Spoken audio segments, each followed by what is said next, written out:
Olá pessoal, hoje nós estamos na nossa terceira aula e o título dela é A Tecnologia em Nosso Dia a Dia. Eu quero começar essa aula com duas perguntas. Como a tecnologia está relacionada às ciências naturais? Ou seja, o que as ciências naturais têm a ver com tecnologia? O que a natureza tem a ver com tecnologia? A outra pergunta é, de que forma a tecnologia se aplica no nosso cotidiano, no nosso dia a dia? Se eu olhar ao meu redor, aonde eu vejo a tecnologia? Vão pensando nessas questões para a gente dar continuidade à nossa aula. Até o final da nossa aula, eu quero que você já consiga responder essas duas questões. Vamos lá. Eu quero que vocês olhem comigo essas imagens aqui desse slide. Editor, por favor, coloca lá essas imagens para nós.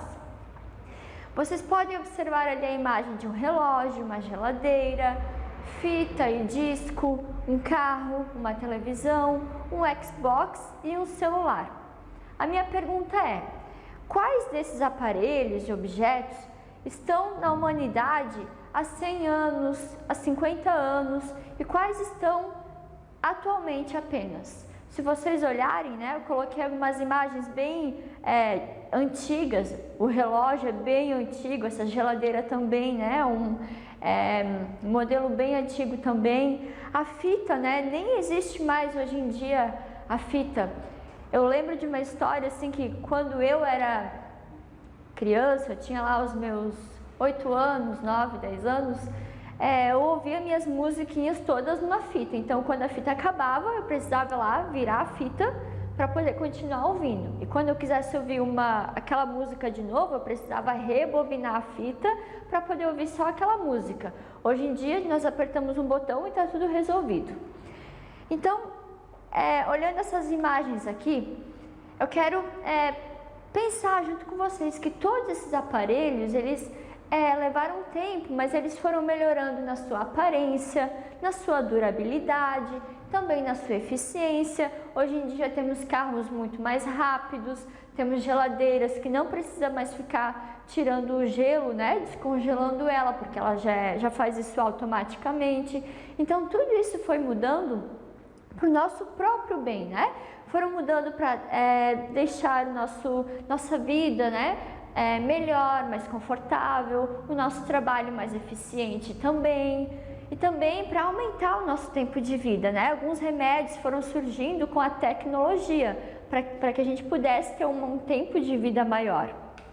Às vezes eu estou olhando aqui para baixo, mas é só para acompanhar a minha aula para não me perder, ok? Vamos lá. Também é importante ressaltar para vocês que todos esses aparelhos, objetos que nós vimos no outro slide, é chamado de objetos tecnológicos. Por quê? Porque para eles se desenvolverem foram feitas pesquisas científicas e tecnológicas para que eles pudessem melhorar e pudessem se aprimorar. Por isso são chamados objetos tecnológicos. Para você ter uma ideia de como nós somos dependentes desses objetos tecnológicos, pense num dia que você está na sua casa com a sua família e de repente a luz apaga. Acabou a luz. No primeiro momento todo mundo fica paralisado ou dá um grito, né?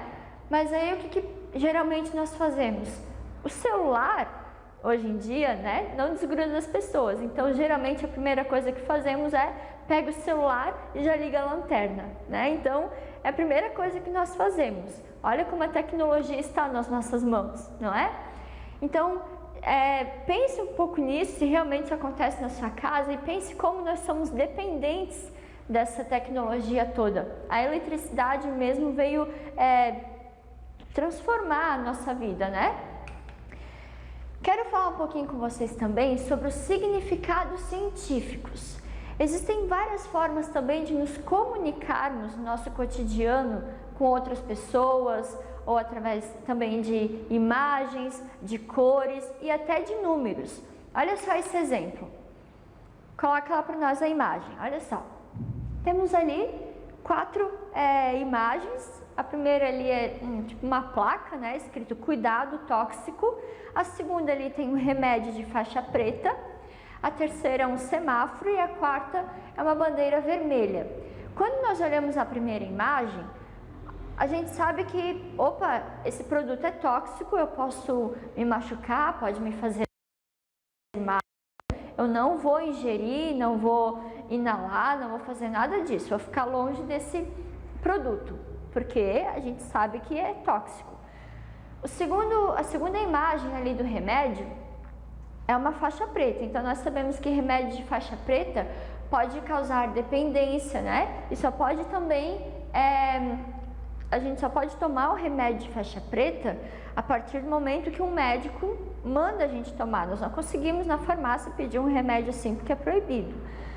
A terceira imagem é um semáforo, então o semáforo tem o quê? 3 cores diferentes, vermelho, amarelo e verde. Quando está no vermelho a gente sabe que tem que parar. Não tem ninguém mandando a gente parar, só que nós obedecemos as cores porque a gente sabe que são regras, são leis e nós utilizamos as cores para isso. E por último, numa praia, bandeira vermelha, a gente sabe que não pode tomar banho naquela região ali porque o mar está perigoso, então tem que procurar outro lugar para tomar um banho de mar, porque bandeira vermelha é um sinal de perigo. Existe uma cor que se difere de todas as outras cores porque ela consegue se dispersar menos do que as outras, ou seja, ela consegue passar pelo ar, por exemplo, por algum meio que ela se dispersa menos. Essa cor é a vermelha.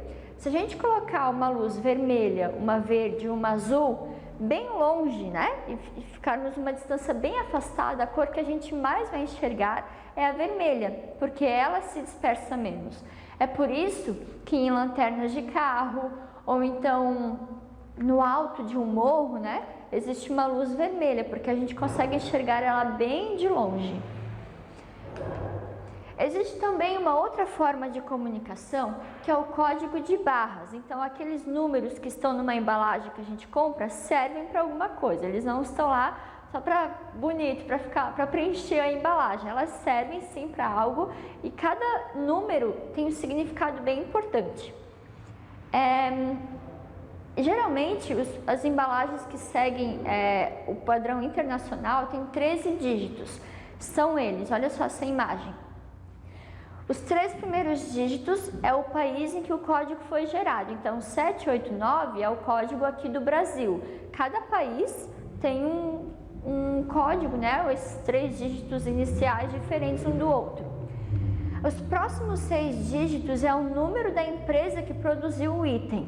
Os próximos 3 dígitos é a descrição das características do produto. E o último dígito, que também é um dígito de segurança, é chamado de dígito verificador. Então, cada um desses números tem um significado bem importante para as empresas.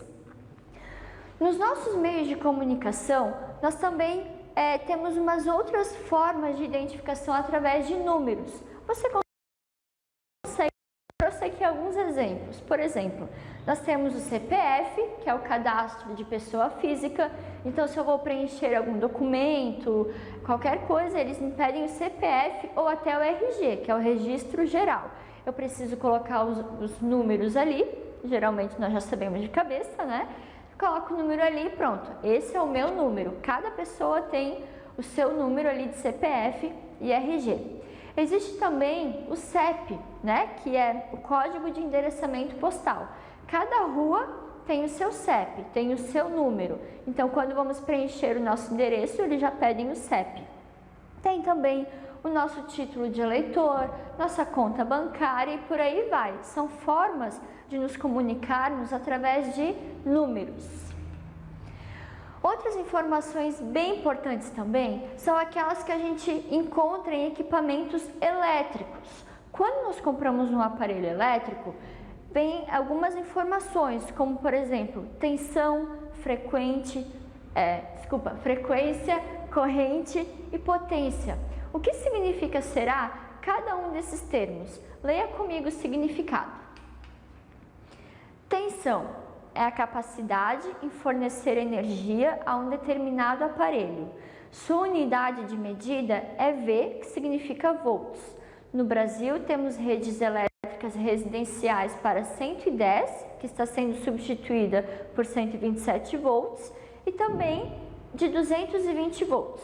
Se um equipamento projetado para funcionar em 110 volts for ligado numa tensão de 220 volts, ele queima e vice-versa também. A frequência é o número de oscilação da tensão e, consequentemente, da corrente entre um valor máximo e mínimo. No caso do Brasil e de outros países, a frequência é de 60 Hz por segundo. Aqui no Brasil, quando nós compramos algum aparelho, atrás tem uma etiqueta, vai estar escrito 60 Hz. Olha essa imagem aqui comigo. Só para ilustrar, para vocês entenderem um pouco melhor, uma frequência, né? Essa aqui é uma frequência de 5 Hz. Então, em um segundo, ela sofre essa oscilação 5 vezes. Por isso, a frequência é de 5 Hz. Continue lendo comigo. Olha só. O que é a corrente? É a quantidade de carga elétrica que atravessa uma área perpendicular à direção do fio condutor numa unidade de tempo. A unidade de medida da corrente elétrica é o ampere. Se vocês olharem aqui essa imagem da tensão elétrica, né, que é 110 ou 220 volts, ela está ligada ao liquidificador. Então, as duas juntas ali formam uma corrente elétrica para o liquidificador funcionar. E o que é potência? É a quantidade de energia que um equipamento consome em um segundo de funcionamento. Sua unidade de medida é watts. A potência de um liquidificador pode ser de 300 até 900 watts, por exemplo. Isso muda alguma coisa? Muda, né? Ou seja, se a gente comprar um liquidificador de 300 watts, ele vai funcionar um pouquinho menos, né? Ele não vai ser tão bom, a potência dele não vai ser tão boa como se eu comprar um de 900 watts, né? De 900 watts ele vai ter muito mais força. Consequentemente, ele vai custar mais, né, na conta de energia elétrica, que a gente já vai falar sobre isso. Vamos falar também agora como funciona o circuito elétrico nas residências. Primeiro, qual é a unidade de medida de energia consumida em nossas casas? É quilowatt-hora, tá? O que significa? Olha só comigo a imagem. O símbolo K significa 1000 vezes a unidade de medida de energia, watt por hora.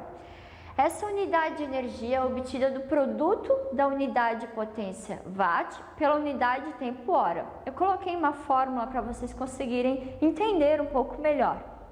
Primeiro, eu preciso saber a potência do aparelho, que é aquele número em watts. Multiplico pelo número de horas utilizadas em um dia e depois eu multiplico pelo número de dias de uso no mês. Multiplico tudo isso, divido por 1000. Eu vou ter a resposta. Eu coloquei aqui um exemplo do chuveiro. O chuveiro tem mais ou menos 5.400 watts. É um tempo que eu uso em um dia. Claro, né? Não é uma pessoa só tomando banho de 1 hora. Eu imagino que sejam umas 4 pessoas aí. E multiplico por 30. Divido tudo isso por 1000. Deu ali 162 kWh por mês. E isso vem depois lá na nossa conta de energia elétrica. Quanto maior a potência de um aparelho, mais rápida é a velocidade lá do disco, ou seja, maior é o consumo de energia. Quanto mais rápido gira o contador, né, de energia elétrica, quer dizer que mais está consumindo energia. Então, independente da tensão de funcionamento, se for 110 volts ou 220 volts, quando tem a mesma potência, vai ter o mesmo consumo. Se eu estou em um lugar do Brasil que é 110 volts, com um aparelho que tem 5.000 watts, ou aqui em Santa Catarina, que é 220 volts, com o mesmo aparelho, não quer dizer que aqui eu vou gastar mais. Vou gastar mais porque a potência daí é que diz quanto que essa máquina, esse aparelho gasta. Mas como potência, tensão e corrente estão relacionados, né? Nós falamos esses 3 termos antes. Como os 3 se juntam? O que uma tem a ver com a outra? Olha essa imagem comigo. Tem uma fórmula que é P é igual a V vezes I, sendo P a potência, V tensão e corrente elétrica. Interligando esses 3 termos, o que acontece? Cada aparelho é fabricado para funcionar numa determinada tensão e a sua potência também já está está definida pelo fabricante. Então, a potência não sou eu que vou definir, ela já vem definida, pré-estabelecida lá da fábrica. Ao ligar o aparelho, a corrente que se estabelece no circuito é determinada apenas por essas duas grandezas, tensão e potência. No Brasil, existem 3 tipos de rede elétrica. A primeira é quando fornece as duas tensões de 110 volts e 220 volts. A segunda é quando fornece apenas de 220 volts. E a terceira é quando fornece apenas 110 volts. Olha comigo essa imagem aqui do Brasil, eu coloquei só para vocês terem uma noção dos estados em que é utilizado 220 volts e dos outros onde é utilizado 110 volts. Coloquei aqui também nesse slide um esquema de divisão de circuitos na nossa casa. Como é que funciona? Aqui bem na esquerda, né? Vindo do poste até o medidor. Isso é responsabilidade da concessionária, que é contratada pela prefeitura da cidade. Observem as cores dos fios enquanto eu estou falando, olha só. Vindo do medidor até o quadro de distribuição de circuitos é responsabilidade do cliente, ou seja, nós é que definimos, contratamos alguém para fazer esse serviço na nossa casa. E saindo do quadro de distribuição de circuitos, nós temos aqui no exemplo 4 circuitos diferentes. Porque, olha só, cada um é separado um do outro. A gente chama isso de circuito em paralelo, que a gente vai ver um pouquinho depois. Olhem só essas cores que está colorido. Por que um é verde, o outro é azul e o outro é vermelho? O verde significa o fio terra, o azul é o fio neutro e o vermelho ou qualquer outra cor que seja diferente de verde ou azul é o fio fase. Cada um tem um significado bem importante. Lembram antes quando a gente falou sobre as cores? Então, tem uma comunicação através das cores também. Quem trabalha com esse tipo de material, né, os eletricistas, eles sabem que cada cor tem um significado e eles precisam montar corretamente para não ter problema depois. Nessa divisão de circuitos que a gente viu ali da casa, um aparelho não prejudica o funcionamento de outro, ou seja, se um aparelho queimar, os outros continuarão funcionando normalmente. Então, se uma lâmpada parar de funcionar, as outras continuarão funcionando, elas não vão apagar, tá? Esse é o tipo de circuito em paralelo. O outro tipo de circuito que tem é o circuito em série, ou seja, quando uma lâmpada deixa de funcionar, todas as outras apagam também. Eu lembro que isso acontecia quando eu era criança também, minha mãe montava a árvore de Natal com pisca-pisca.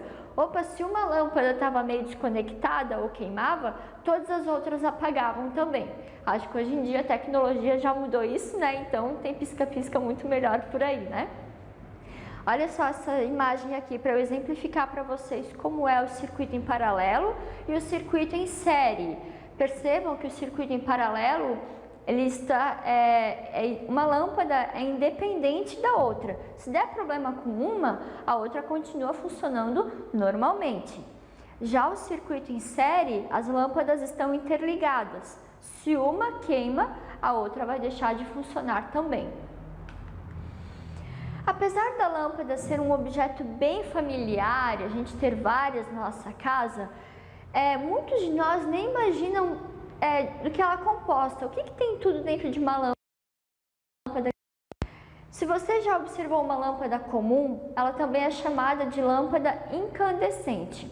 Ela tem um filamento que brilha, né? Fica em brasa, por isso ela tem esse nome incandescente, tá? Além disso, o diâmetro do filamento da lâmpada, ele nos mostra a potência dela, ou seja, quanto maior o filamento, maior a potência da lâmpada. Olha só essa imagem comigo.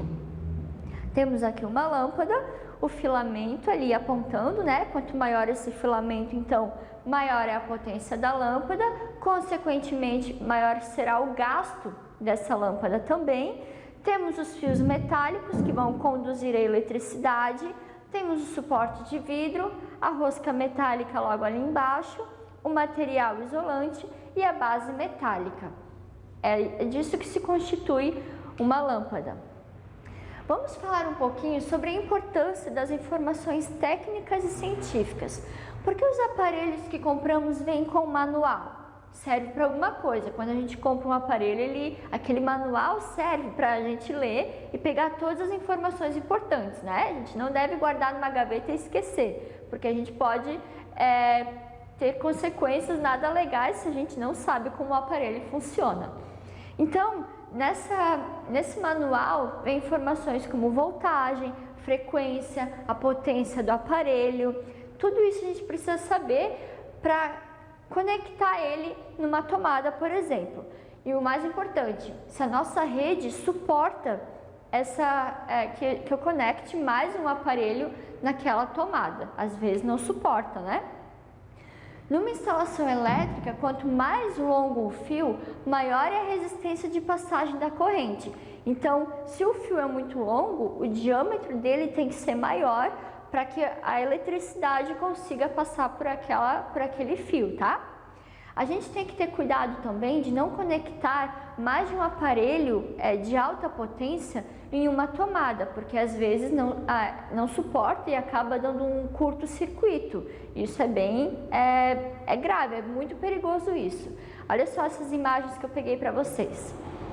Nessa primeira imagem aqui, nós temos então uma tomada com T's, né? A gente chama de T's ou Benjamins também, né? Eles estão todos conectados. Isso aqui é muito grave, pode acontecer sim um curto-circuito, então isso jamais deve acontecer. E nessa imagem também, né? Uma tomada ali pedindo socorro para desconectar um pouco dos plugs delas ali e como seria o correto, né? Como nós devemos usar corretamente uma tomada.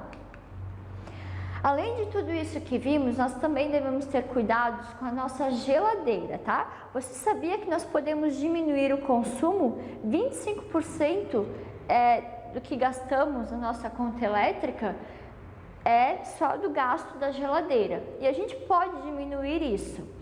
Como que a gente consegue? Olha só, tem uma questão do Enem que fala sobre exatamente isso. Eu quero ler essa questão com vocês. Olha só. A refrigeração e o congelamento de alimentos são responsáveis por uma parte significativa do consumo de energia elétrica numa residência típica. Para diminuir as perdas térmicas de uma geladeira, podem ser tomados alguns cuidados operacionais. 1. Distribuir os alimentos nas prateleiras, deixando espaços vazios entre eles, para que ocorra a circulação do ar frio para baixo e do ar quente para cima. 2. Manter as paredes do congelador com camada bem espessa de gelo, para que o aumento da massa de gelo aumente a troca de calor no congelador. E 3. Limpar o radiador, que é a grade na parte de trás, periodicamente, para que a gordura e a poeira que nele se depositam não reduzam a transferência de calor para o ambiente. E então, quais dessas questões ou qual estão corretas? Dê um pause aí no meu vídeo, pense um pouquinho e o próximo slide a gente vai ver quais questões estão corretas, ok?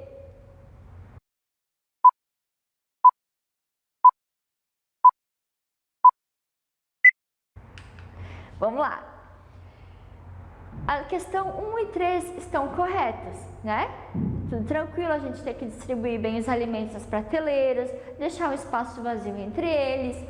A questão 3 fala de limpar o radiador. Realmente, se o radiador ficar cheio de gordura e poeira, ele não vai conseguir trabalhar corretamente. A questão 2 está errada, por quê? Manter as paredes do congelador com camada bem espessa de gelo para que o aumento da massa de gelo aumente a troca de calor no congelador está super errado, porque o gelo ele é um mau condutor de calor. Então, a gente não deve deixar gelo nenhum na geladeira. Algumas geladeiras antigas acumulam gelo, então elas precisam ser limpadas, né? O gelo precisa ser retirado periodicamente. As geladeiras mais modernas, elas já fazem esse trabalho sozinha, então elas não precisam ser descongeladas periodicamente, porque elas já fazem isso automaticamente. Olha só essa imagem comigo, que interessante. Quais são os eletrodomésticos que mais gastam energia na nossa casa. Vamos começar de baixo, olha só. Bem embaixo ali tem as horas que a gente usa por dia, tá? Então, temos o DVD, gasta bem pouquinho, uma lavadora de roupas também, usando 1 hora por dia, gasta pouco. A iluminação da nossa casa, porque durante o dia não precisa deixar aceso, né? Então, só no período mais da noite, mais ou menos 5 horas por dia. O ferro elétrico, quem usa todo dia, né? Computador também, o ventilador, televisão, a geladeira, que nós falamos antes, né? Que gasta 25% da nossa conta de luz. Chuveiro elétrico também, ele gasta bastante, por isso devemos tomar banhos um pouco mais rápidos, né? Não precisa demorar tanto. E por último, o grande vilão, né? Que é o ar-condicionado. Ele sim, 8 horas por dia, né? Quanto que ele gasta, né? É um dos maiores vilões ali da energia elétrica. Vamos falar um pouquinho também sobre o lado bom e o lado ruim da tecnologia. Carlos Drummond de Andrade, lá em 1900, um poema sobre isso. Leia ele comigo. A rua diferente. Na minha rua estão cortando árvores, botando trilhos, construindo casas. Minha rua acordou mudada. Os vizinhos não se conformam. Eles não sabem que a vida tem dessas exigências brutas. Só minha filha goza o espetáculo e se diverte com os andaimes, a luz da solda autógena e o cimento escorrendo nas formas. Eu fico imaginando o que o Carlos Drummond escreveria se ele vivesse nos dias de hoje, com tudo acontecendo tão rápido, né? Será que ele imaginou que um dia seria tudo tão acelerado como é hoje? Imagine também como as pessoas se deslocavam para os seus trabalhos antigamente, né? Muitas iam de cavalo, outras iam a pé, como de bicicleta, né? Quando já existia bicicleta. Hoje em dia, com a chegada de bondes e ônibus, né? As pessoas têm várias opções de se deslocarem e melhor, uma quantidade bem maior de pessoas, né? Mas quais foram os avanços tecnológicos que permitiram essas mudanças? Tudo começou a avançar a partir do surgimento, né? A partir da invenção do motor a vapor. A partir dessa invenção, né? Do motor a vapor, ocorreram várias outras mudanças, né? Os motores foram se aprimorando e dessa forma a sociedade pôde se organizar de uma forma bem melhor. Então, no ônibus hoje cabe tanta gente, né? No metrô, olha só quantas pessoas cabem. No avião, para levar as pessoas de um lado do país até o outro lado, ou do outro lado do mundo até em poucas horas. Imagina se isso não tivesse existido, né? Toda essa tecnologia. O lado ruim desses avanços, infelizmente tem, né? Tudo tem um lado ruim e um lado bom. O lado ruim é o quê? Acidentes, poluição atmosférica também, às vezes tem quilômetros de engarrafamento. A gente quer colher o lado bom, mas o lado ruim sempre vem junto, né? Então a gente acaba tendo que pagar pelos dois. A velocidade com que a humanidade está aumentando seu conhecimento é surpreendente. Os cientistas dizem que a cada 4 anos esse crescimento dobra. Então, olha que rápido que tudo tem acontecido, né? Como eu falei para vocês, quando eu era criança, ali quando eu tinha meus 8 anos, eu ouvia fita. Hoje em dia, fita, se eu mostrar para uma criança, ela nem vai saber o que é aquilo. Então, olha como tudo corre tão rápido, né? Eu lembro ainda que quando eu era criança, eu tinha uns 8, 7, sei lá, até uns 10 anos, eu escrevia cartas para minhas tias que moravam em outros estados, e essa carta demorava às vezes uma semana para chegar até elas. Então, até elas receberem, até escreverem e mandar de volta para mim, demorava às vezes 1 mês, até mais, né? Hoje em dia, o que acontece? Eu pego meu celular, ligo lá no WhatsApp, falo com elas, eu consigo até ver, né, o que elas estão fazendo e como elas estão.